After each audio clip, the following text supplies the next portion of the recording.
आइए आज गुप्त वंश का क्लास 2 होने वाला है। टोटल 100 क्वेश्चन की प्रैक्टिस करिए। अगर बिहार एसएससी और मध्य निषद का फॉर्म अप्लाई किए हैं तो उसका तैयारी करने के लिए संपूर्ण हमारे चैनल पर कराया जा रहा है। आइए आज गुप्त वंश का टोटल 100 क्वेश्चन का प्रैक्टिस करिए। अगर इसका पहला क्लास नहीं देखे तो उसको भी जा करके देखिए। हमारे चैनल पर ज्ञान बिंदु हो गया, प्लेटफॉर्म हो गया, एडिटोरियल का प्रैक्टिस कराया जाता है। कोई भी एग्जाम हो उसका सेट आकर लगाइए हमारे चैनल पर। चलिए देखते हैं पहला क्वेश्चन क्या है। गुप्त वंश का प्रारंभिक क्षेत्र कौन सा था? तो गुप्त वंश का प्रारंभिक क्षेत्र कौन सा था? तो ये मगध था। अगला क्वेश्चन है कि गुप्तों की प्रारंभिक राजधानी कहाँ थी? तो गुप्तों की प्रारंभिक राजधानी पाटलिपुत्र थी। कहाँ थी? तो पाटलिपुत्र। गुप्त शासकों का राज्य चिन्ह क्या था? तो गुप्त शासकों का राज्य चिन्ह गरुड़ था। क्या था? तो गरुड़ था। चलिए अगला चिन्ह क्वेश्चन देखिए। गरुड़ किस देवता का वाहन है? तो गरुड़ विष्णु देवता का वाहन है। गरुड़ किसका है? तो विष्णु देवता का वाहन है। गुप्त शासक किस धर्म से विशेष रूप से जुड़े थे? तो गुप्त शासक विशेष रूप से ये वैष्णव धर्म से जुड़े थे। परम भागवत की उपाधि किसने धारण की? तो परम भागवत की उपाधि किसने धारण की? चंद्रगुप्त द्वितीय। परम भागवत की उपाधि किसने धारण की? तो चंद्रगुप्त द्वितीय। चंद्रगुप्त द्वितीय। गुप्त काल में सर्वाधिक स्वर्ण सिक्के किसने जारी किए? तो स्वर्ण सिक्के सर्वाधिक गुप्त काल में समुद्रगुप्त जारी किए थे। समुद्रगुप्त की अश्वमेघ यज्ञ नीति किसका प्रतीक था? तो सार्वभौम था। समुद्रगुप्त की अश्वमेघ यज्ञ नीति किसका प्रतीक थी? तो सार्वभौम था का। समुद्रगुप्त के सिक्कों पर कौन सा यज्ञ अंकित है? तो अश्वमेघ।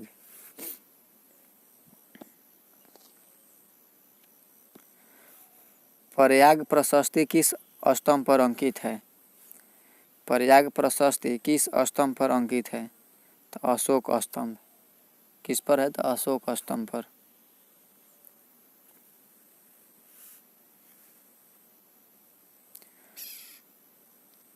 प्रयाग प्रशस्ति कहाँ स्थित है? तो प्रयाग प्रशस्ति प्रयागराज में है।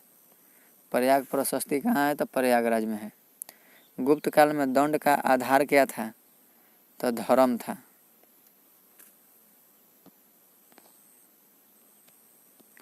गुप्त काल में न्यायाधीश को क्या कहा जाता था? महादंड नायक। न्यायाधीश को क्या कहा जाता था? तो महादंड नायक। चलिए गुप्त काल में सेनापति की उपाधि क्या थी? महाबलाधिकृत। सेनापति की उपाधि क्या थी? तो महाबलाधिकृत। गुप्त काल में जासूसी विभाग को क्या कहा जाता था? तो गुप्त काल में जासूसी विभाग को गुप्तचर कहा जाता था। क्या? तो गुप्तचर। गुप्त काल में भूमि माप की इकाई क्या थी? तो नाली द्रोण। गुप्त काल में भूमि माप की इकाई क्या थी? तो नाली द्रोण। गुप्त काल में कर संग्रह कौन करता था? तो अमात्य। गुप्त काल में कर संग्रह कौन करता था? तो अमात्य। चलिए गुप्त काल में व्यापारिक संघ को क्या कहा जाता था? तो गुप्त काल में व्यापारिक संघ को क्या कहा जाता था? तो श्रेणी। चलिए अगला क्वेश्चन। श्रेणी प्रमुख को क्या कहा जाता था? तो श्रेष्ठी। गुप्त काल में समुद्री व्यापार का प्रमुख बंदरगाह कौन सा था? तो ताम्रलिपि। गुप्त काल में समुद्री व्यापार का प्रमुख बंदरगाह कौन सा था? तो ताम्रलिपित। चलिए ताम्रलिपित वर्तमान में कहाँ स्थित है? तो ये पश्चिम बंगाल में स्थित है। ताम्रलिपित कहाँ है? तो ये पश्चिम बंगाल में है। चलिए गुप्त काल में सबसे अधिक किस धातु के सिक्के मिले हैं? तो गुप्त काल में सबसे अधिक किस धातु के सिक्के मिले हैं? तो स्वर्ण। गुप्त काल में रजत सिक्के किस क्षेत्र में अधिक प्रचलित थे? तो पश्चिमी भारत में क्या थे? तो रजत सिक्के थे। गुप्त काल में नगर प्रशासन कौन देखता था? तो नगर श्रेष्ठी। चलिए, गुप्त काल में नगर परिषद को क्या कहा जाता था? तो नगर परिषद को परिषद कहा जाता था। गुप्त काल में ग्राम सभा का क्या नाम था? तो गुप्त काल में ग्राम सभा का क्या नाम था? तो सभा। गुप्त काल में सिंचाई की व्यवस्था कैसी थी? तो गुप्त काल में सिंचाई की व्यवस्था उन्नत थी। चलिए, नहरों का निर्माण किस काल में हुआ? तो नहरों का निर्माण गुप्त काल में हुआ। गुप्त काल में कृषि का प्रमुख साधन क्या था? तो ये हल था।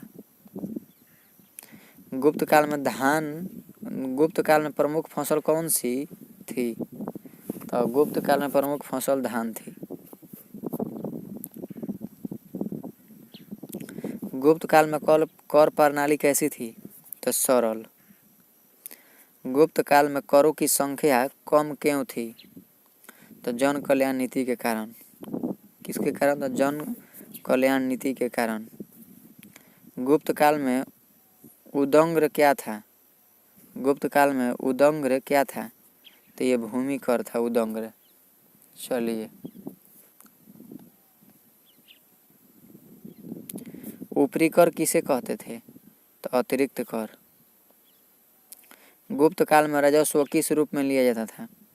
तो अनाज और मुद्रा। गुप्त काल में राजस्व किस रूप में लिया जाता था? अनाज और मुद्रा।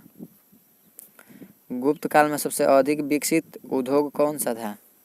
तो गुप्त काल में वस्त्र उद्योग जो था वही विकसित है। चलिए, गुप्त काल में रेशम कहाँ से आयात होता था? तो गुप्त काल में रेशम चीन से आयात होता था। गुप्त काल में शिक्षा का माध्यम क्या था? तो गुप्त काल में शिक्षा का माध्यम संस्कृत था। गुप्त काल में गुरुकुल कहाँ स्थित होते थे? तो वन क्षेत्रों में। वन क्षेत्रों में गुरुकुल होते थे गुप्त काल में। चलिए, गुप्त काल में छात्रों को क्या कहा जाता था? तो ब्रह्मचारी। गुप्त काल में छात्रों को ब्रह्मचारी क्या कहा जाता था? गुप्त काल में शिक्षा निःशुल्क थी या नहीं? तो निःशुल्क थी। गुप्त काल में विश्वविद्यालय प्रणाली कहाँ विकसित हुई? तो ये नालंदा में।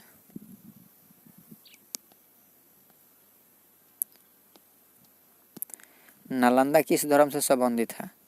तो नालंदा बौद्ध धर्म से संबंधित है। गुप्त काल में चिकित्सा ग्रंथ कौन सा था? तो सुश्रुत संहिता था। गुप्त काल में खगोल विज्ञान का विकास किसने किया? तो आर्यभट्ट।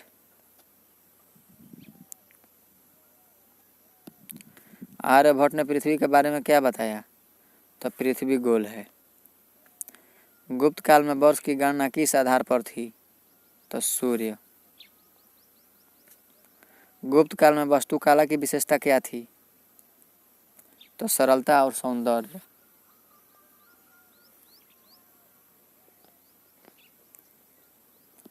गुप्त काल में मंदिर किस सामग्री से बने? तो ये पत्थर से बने थे। गुप्त काल में मूर्तियों की मुद्रा कैसी थी? तो शांत और संतुलित। चलिए, अगला क्वेश्चन देखिए। गुप्त काल में नृत्य का उल्लेख कहाँ मिलता है? तो साहित्य और मूर्तियों में।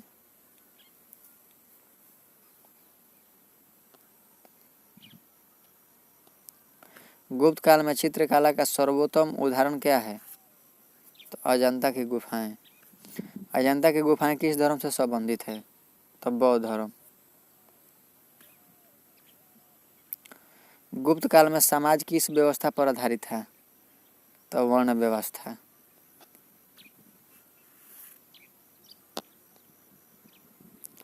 गुप्त काल में ब्राह्मणों की स्थिति कैसी थी? तो सर्वोच्च। गुप्त काल में क्षत्रिय की भूमिका क्या थी? तो शासन और युद्ध। गुप्त काल में वैश्य किस कार्य में थे? तो व्यापार और कृषि। गुप्त काल में शूद्रों की स्थिति कैसी थी? तो सीमित अधिकार। गुप्त काल में स्त्री का प्रमुख भूमिका क्या थी? तो गृहस्थी। गुप्त काल में विधवा विवाह की स्थिति कैसी थी? तो सीमित। चलिए, गुप्त काल में बाल विवाह प्रचलित था या नहीं? तो था। गुप्त काल में सती प्रथा का प्रमाण कहाँ से मिलता है? तो अभिलेखों से। गुप्त काल में मनोरंजन का साधन क्या था? तो संगीत और नाटक।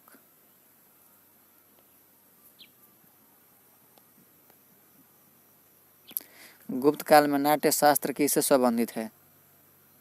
तो रंगमंच से। नाट्य शास्त्र के रचयिता कौन थे? तो भरत मुनि। गुप्त काल में साहित्य का स्वर्ण युग क्यों कहा जाता है? तो महान रचनाओं के कारण। चलिए, गुप्त काल में काव्य की प्रमुख शैली क्या थी? तो महाकाव्य। गुप्त काल में दूतों को क्या कहा जाता था? तो दूत। गुप्त काल में विदेशी दूत कहाँ से आए? तो इसका उत्तर हो जाएगा चीन। चलिए, अगला क्वेश्चन। चीनी यात्री फयान किस उद्देश्य लाया था? चीनी यात्री फयान किस उद्देश्य लाया था? तो बौद्ध ग्रंथ संग्रह। फयान किस उद्देश्य लाया था? तो बौद्ध ग्रंथ संग्रह। फयान ने किस समाज का वर्णन किया? तो भारतीय। गुप्त काल में अपराध दर कैसी थी? तो कम थी। गुप्त काल में सेना के अंग कितने थे? तो 4। सेना के 4 अंग कौन कौन से थे? तो पैदल, अश्व, रथ और हाथी। पैदल, अश्व, रथ, हाथी। चलिए, गुप्त काल में हाथियों का प्रयोग क्यों होता था? तो युद्ध के लिए। चलिए, गुप्त काल में युद्ध नीति कैसी थी? तो ये संगठित थी। कैसी थी? तो संगठित। गुप्त काल में सामंत व्यवस्था का प्रारंभ हुआ या नहीं? तो हुआ था। सामंतों को भूमि क्यों दी जाती थी? तो प्रशासन के लिए।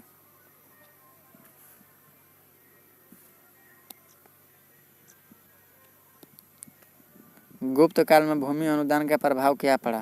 तो केंद्रीय सत्ता कमजोर हुई। गुप्त काल में प्रशासन की कमजोरी कब शुरू हुई? तो स्कंदगुप्त के बाद।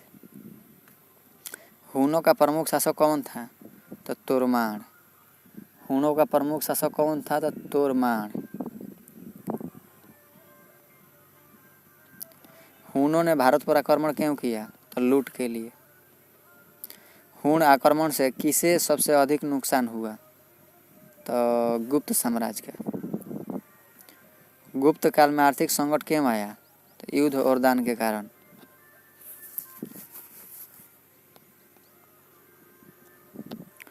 गुप्त काल में नगर क्यों उजड़ने लगे? तो व्यापार घटने से। गुप्त काल के पतन का प्रमुख कारण क्या था? तो आंतरिक कमजोरी। गुप्त काल में राजाओं की शक्ति क्यों घटी? तो सामंतों के कारण। गुप्त काल के बाद कौन सा युग आया? तो गुप्त काल, उत्तर गुप्त काल। गुप्त काल भारतीय इतिहास में क्यों विशेष है? तो संस्कृति उन्नति के कारण।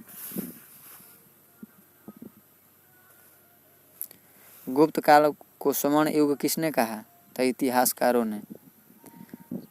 गुप्त काल को स्वर्ण युग किसने कहा? था इतिहासकारों ने।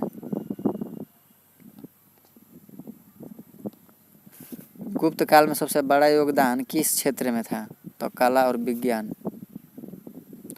गुप्त काल की सबसे बड़ी उपलब्धि क्या मानी जाती है? तो संस्कृत सहित। गुप्त काल में मंदिर वास्तुकला का आधार क्या था? तो भविष्य की शैलियाँ। गुप्त काल की कला किस पर आधारित थी? तो सौंदर्य और संतुलन। गुप्त काल में विज्ञान क्यों फला फूला? तो राज संरक्षण के कारण। गुप्त शासकों की नीति कैसी थी? तो सही सूंड। गुप्त काल में धार्मिक सहिष्णुता थी या नहीं? तो थी। गुप्त काल में शिक्षा का उद्देश्य क्या था? तो चरित्र निर्माण। गुप्त काल में ऐतिहासिक महत्व क्या था? तो भारतीय सभ्यता का उत्कर्ष। गुप्त वंश का भारतीय इतिहास में स्थान क्या है? तो अत्यंत महत्वपूर्ण। चलिए थोड़ा 100 क्वेश्चन का प्रैक्टिस सेट पूरा मिलते हैं नेक्स्ट वीडियो में। आगे के लिए जय हिंद। हमारे चैनल सब्सक्राइब करें और वीडियो को शेयर करें।